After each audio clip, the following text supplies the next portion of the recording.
I was born in Chicago, Illinois in 1924, February 25th. And I had a father and a mother, and they were my mother was born in Chicago also, but my father came from what is now Ukraine, and when he was about 9 years old. And they weren't too well educated. Most parents then were not, at least in the city. And my father never went to high school. I think he went to a few classes at night school. And my mother had 1 year of high school. And she was remarkable. And with 1 year of high school, 1 year of algebra, she would help me with my homework, my algebra homework. And she was right. She was accurate, very good.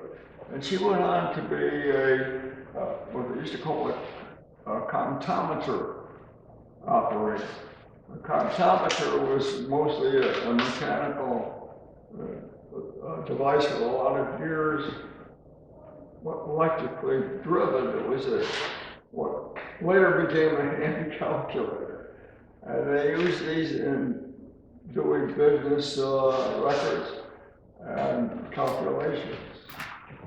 And she would work with a transient group that sold their time to mostly bank branches. And they would do banking calculations for the day. And she used to wait in the morning for a call from the owner of this business for her assignment for the day. And that's how all the women in that group operated. They were all on call. Yeah, that's right, during the Depression. And I remember some vivid scenes. We had the WPA, called Works Progress Administration. And the government was supplying them a job, in quotation marks, because most of it was wasted time. It didn't accomplish anything. In any case, it was a sad situation. And you can see the hurt on the men's faces. They couldn't support their family. Awful. Oh, that there were a number of boys in particular who left school early because they had to help support the family. And so they missed out on a lot of education because they never went back to school, most of them. So that was life during the Depression. Pearl Harbor was in December of '41. So I graduated in February before that. Were you thinking about enlisting in the military after high school, or were you looking at going to college, or? Most of the people I knew were interested in getting on with their lives. And of course, after Pearl Harbor, everything changed. And we didn't know what to do. We didn't know how it was going to affect us. And we knew probably all of us have to go. Which turned out to be rather accurate. And so we said, well, we'll go along with our life as we know it. We'll continue on with our schooling and until Uncle Sam grabs us. So, Do you recall the day when Pearl Harbor was attacked and what you were doing? yes, there were my mother, father, my sister, and myself were gathered in the living room of our 5-room apartment. And the big attraction was the majestic radio console, as they used to call it. And this was kind of a nice radio, and we were listening to the news because we heard of what was happening at Pearl Harbor. We were shocked. And so we sat around in this big circle and listened to the majestic radio and learned about what happened, all the battleships getting sunk and so on. And that was a big shock. So from then on, it really got serious. And I continued with my schooling. I graduated high school, and I then went to Wright Junior College in Chicago. And at the time, it was one of 3 junior colleges in Chicago. I was, I guess, around the first year or first year and a half at the Wright Junior College when the Air Force recruiting representatives came around, and they offered us a deal. And it was more attractive than just getting pulled into the Army. And they said, if you graduate from one of our officer schools, which are the pilots and navigators and piloteers, we'll give you a commission and you become an officer. Well, that sounded better than scrubbing decks in the Navy and a few other items that we could have done. But I really wanted was to be a deep sea diver. And that's what kind of interested me at the time. But the Navy did not offer a commission for deep sea divers. You got an enlisted man's rating. So I decided to enlist in the Air Force. And after I did this, I had second thoughts. And I said to my father, I said, I've never been up in an airplane. And I just enlisted in the Air Corps. I wonder if it's the right thing to do. I said, we gotta get in an airplane, we gotta see what it's all about. So we went to Midway Airport, where they had a guy that he had his own plane and he sold 15-minute rides over the airport. So we boarded this airplane, and it was somewhat like a box kite with a big engine. And I think it was a biplane too. And we were up for about 15 minutes and we got down. I said, I don't know if I made the right decision. And, but it wasn't until my birthday, following that experience, that they actually said, report to so-and-so office in downtown Chicago. And that's where we got our physical exams that were sent to our initial assignments. And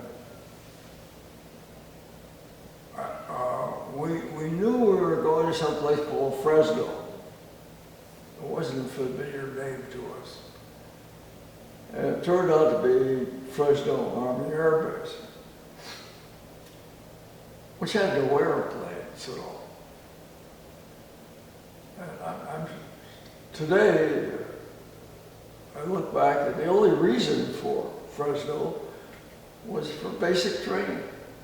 To slop around in the California mud in the middle of winter, and for 8 hours a day, and you're marching back and forth over all this mud, legs were all full of mud, shoes. And the barracks we lived in, we heard that these were used to house the Japanese people who lived in California and were later sent to internment camps. And they were one-story barracks with tar paper walls, and not very fancy at all. But we stayed there only a couple of months. There still were not enough open spaces in schools, Air Force schools at the time. So they sent us to the University of Nevada in Reno. So we spent a couple, well, then they gave us intelligence tests, and then they separated us. And those that didn't have to stay long there, they wanted them in faster, and those that they preferred to keep in the outlying school. And anyway, from University of Nevada, we then headed for Santa Ana Army Air Base. And I'll never forget the trade ride. We came from Reno, Nevada, and it was past dusk. And they were starting to serve dinner in the dining room car. But you look out the window and it was raining. And the sun was setting. And we were in, I forgot the name of the canyon, but there were mountains on both sides, and big boulders in the sides of the mountains, and these boulder faces, which were about this big or bigger across, and real high too, about the same height as width. The sun was shining, what was left of the sun at that time, onto the surface of these boulders and reflecting light off that wet surface. One of the most beautiful sights I had ever seen. It was good. We had porters that made up the beds at night and in the morning, and we had pretty good dinners in the dining car. Wasn't bad, except that our accommodations were just seats, and which you could roll, bring the cushions down, and they became pseudo beds. It wasn't that comfortable. They got us into some kind of a formation to walk into the base, but I don't recall exactly what it was. Then we were assigned to different classes, like 3C, I think was ours. I'm not sure. And then assigned to barracks, and then we started the routine. And most of the routine at Santa Ana Army Air Base at that time for us was physical education. And we did exercises all day. We did all kinds of calisthenics, and I remember sit-ups. We had some crazy number that we had to do of sit-ups at each time. 110 or 117, something like that. And so you get some guy to hold your feet down, and then you'd be doing these sit-ups on the hard concrete, not good for the back. And we do this 117 sit-ups. I don't know where that number came from, or whether that's the exact number. It was like that. And but that never changed. That was it. So it was vigorous training, and there was a little bit of ground school. And there were no airplanes here. No. But I forgot to say that when we were at the University of Nevada, there was one airplane out at the local airport. And this guy was hired by the Air Corps to take us up one at a time. And it was kind of an orientation to let us fly a little bit in that airplane, which was called an Aranca. And the Aranca was smaller than a Taylor Cup. And it was kind of interesting. It was comfortable, and the pilot was very accommodating.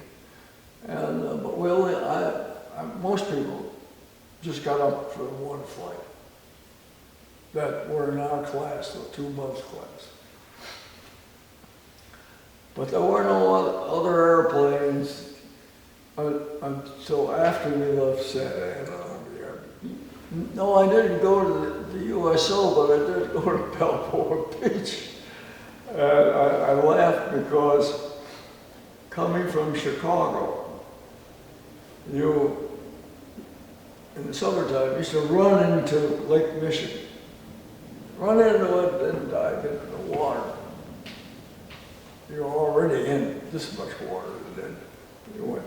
And it was very delightful. So I did the same thing at Balboa Beach. I ran in, I dove in, and it threw me up. It threw me right up out of the coast again. I'm rolling up in the gravel and the sand, and it's all over my face. I said, well, that's different.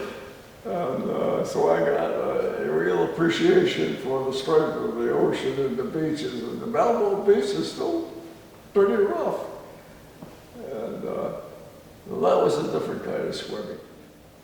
And we had very little actually in the way of ground school here. We had a few classes, but not much. It was mostly getting in shape. Well, I had one experience that I didn't find out about until I went to the next place. Basic training, basic flight training. And one morning, they brought us out, and the ropes, four or six ropes were strung, and we were to climb the ropes. And I never could climb the damn things. Way back. Until after I got the training here at Santa Ana. I went all the way up, and then my buddy says, I'm surprised. Yeah, I said, nothing to it. And that was quite an accomplishment. It showed me that the physical training that we got here was good. And your buddy that you mentioned, do you recall his name? Yeah. He's interesting too. His name is Dean Fox, and he was from Kalamazoo, Michigan. See, when we went in, they were all Midwestern guys in the group together. So we had them from Wisconsin and Michigan and Illinois and so on. And as we were on the train going out to Fresno, we came into Kansas, I remember this. This is a little sidetrack story. Hutchinson, Kansas. And there's the train station in the distance. And there's one guy waiting for the train. And Kansas not being very heavily populated, so was the only guy. He was pulled in at the same time we were. And later, from then on, he was known as Kansas. Well, he, interestingly, became an excellent pilot. He was so good, they never sent him overseas. He tested all the different planes that they were getting in the Air Force. a test pilot. They made a test pilot out of him. He was so good. And he flew all different kinds of planes. I remember, by the way, I went to their wedding, Dean and his wife. And it was held here at St. Anne Army Air Base. And I was at the wedding and met her. It was very pleasant, a very pleasant relationship. Then we also, both of us, kept in contact with the third guy that shared the student apartment that we had at the University of Reno. And so we kept in contact with him. His name is Nick Georgety. He never went through the pilot training. He got himself a job as a link trainer instructor. That's how they used to do instrument flying in a laboratory environment. In a link trainer, which simulated an aircraft, a cockpit. Well, the Air Force, the Army Air Corps at the time, they thought up very grotesque things that would rob you of your time, your free time. One of which was the Saturday morning parade. I hated it. Why did I hate the Saturday morning parade? Because it completely loused up the weekend. And it started Friday night.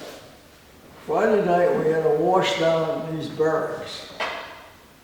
And I really mean wash it down. The windows, the floors, the walls, everything got washed down and shined up and got ready for the inspection the next morning. And then following the inspection, you had the parade.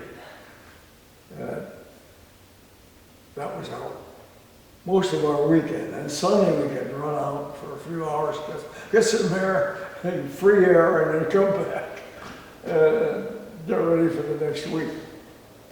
So it wasn't all that enjoyable, so to speak, but it was an experience. The only thing I watched in envy was our PT instructor. And his post, so to speak, was a raised platform in the middle of one of the fields here. And he would stand up on this platform and direct the calisthenics. And after we got through with that, we would go off and do some other exercise, and he would go to sleep on the surface of this podium, so to speak, and wait for the next. And I found out later that he was the son of a prominent nut company. They made they roasted tree nuts, sold them in packages all over the Southern California. Forgot the name of the company.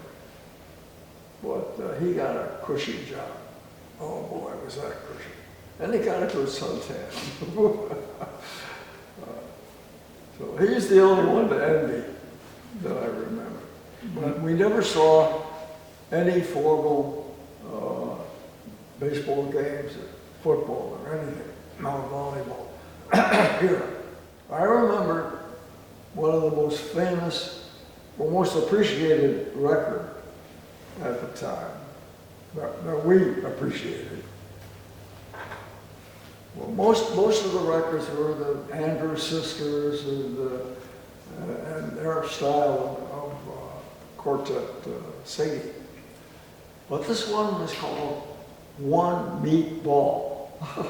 That was the name of the song. One meatball, and it would go on, and you get no bread with one meatball. And everybody loved it. Everybody demanded that they play one meatball before they played anything else. And that was overseas. And it was interesting going to a movie when you're in service, because the audience would get into it. and they would cheer the hero. And they would really clap when the heroine appeared on the screen. And then when the villain came on, everybody would boo. And this was a real riot. It was loud, it was vigorous, it was enthusiastic, and it was an experience I never got again in movies, but we did in all the Army Air Bases we went to, where they took $5 out of our pay every month for grass seed. And one day, I began to wonder about it, and I said to the fellow standing next to me, I said, "Where's the grass? There wasn't any grass. So what are they buying the grass seed for?" Well, it came out later on that was a ripoff by the commanding officer and his cronies. And the way I heard, and this is secondhand, that he was court-martialed, reduced in rank, and his command was taken away. That's what I heard, but I don't know how accurate it is. But $5 of our pay, which our pay was a total for the month of $75. So that was a pretty big chunk, and especially for 15,000 cadets every month. So he was doing pretty well as the commanding officer, but terrible example. See, I didn't last through the entire primary training, flight training, and that's what I changed with the gunnery school and then navigation school. And then from navigation school in Hondo, Texas, we were then transferred to March Field, near here, for some overseas training. And that's where all of us got killed. Several times. How so? The first time we were flying at fairly high altitude for a B24. It was 25,000 feet. Seems very low down now. And one of the engines caught on fire. And so they cleared March Field, put emergency vehicles around, and told us to spiral down. We had plenty of altitude, and then just land. The field was yours. Oh, we were coming down, coming down, coming down. And we got closer to the field, and our pilot, I don't know what got into his head, but he goes into the standard box turn pattern for landing. And he didn't have enough thrust from the remaining engines to make the whole turn and get lined up on the runway. He's facing the WAC barracks. And so he puts it in a hard right turn, and we landed on a farm. It was right next to the airport. And he took the plow rows in the right direction, fortunately. And they were about that deep. And we landed in dirt. You never saw 10 guys get out of an airplane so fast in your life. It was vacated in 10 seconds. We ran a distance away, so in case it blew up, we would be hopefully a safe distance away. Well, that was number one.